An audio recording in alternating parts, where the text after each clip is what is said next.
बिस्मिल्लाहिर्रहमानिर्रहीम। रब्बे ज़ुल जलाल के बबरकत नाम से शुरू करती हूँ जो दिलों के राजों को खूब जानता है। मेरे अजीज बहनों और भाइयों, आज हम आपके लिए लेकर आए हैं शब मराज का तफसीली बयान। हमें भी जानना चाहिए कि इमामुल अंबिया हज़रत मोहम्मद मुस्तफ़ा सल्लल्लाहु अलैहि वसल्लम के कमालात और मोजज़ात में से मेराज शरीफ का मोजज़ा एक बड़ी शान का मोजज़ा है। अल्लाह ताला की कमाल और कुदरत का एक नमूना है।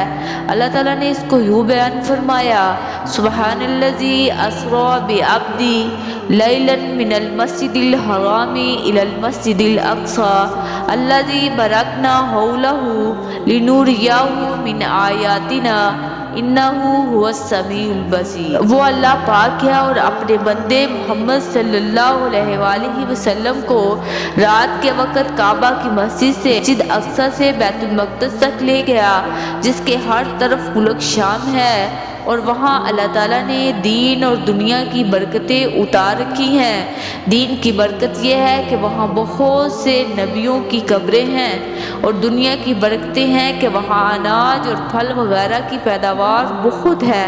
वहाँ एक अजीब तरीके से इसलिए गया कि वो इसको अपनी अजीब अजीब कुदरतें दिखलाए, जिसमें से बात तो वहाँ के मुतालिक है, जैसे इतना बड़ा सफ़र जो 40 दिन में पूरा हो सके, इसको थोड़ी सी देर में पूरा कर देना, और तमाम अंबिया अलैहिस्सलाम से मुलाकात, इनकी बातें सुनना वगैरह। और बात आगे के मुतालिक है, जैसे आसमानों पर ले जाना, वहाँ की कुदरतें दिखाना।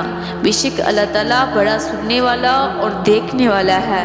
मस्जिद काबा से बैतुल मक़दस तक ले जाने को असरा कहते हैं, वहाँ से आगे आसमानों पर ले जाने को मेराज कहते हैं। अगले पार्ट के लिए हमारी आने वाली वीडियो का इंतज़ार कीजिएगा।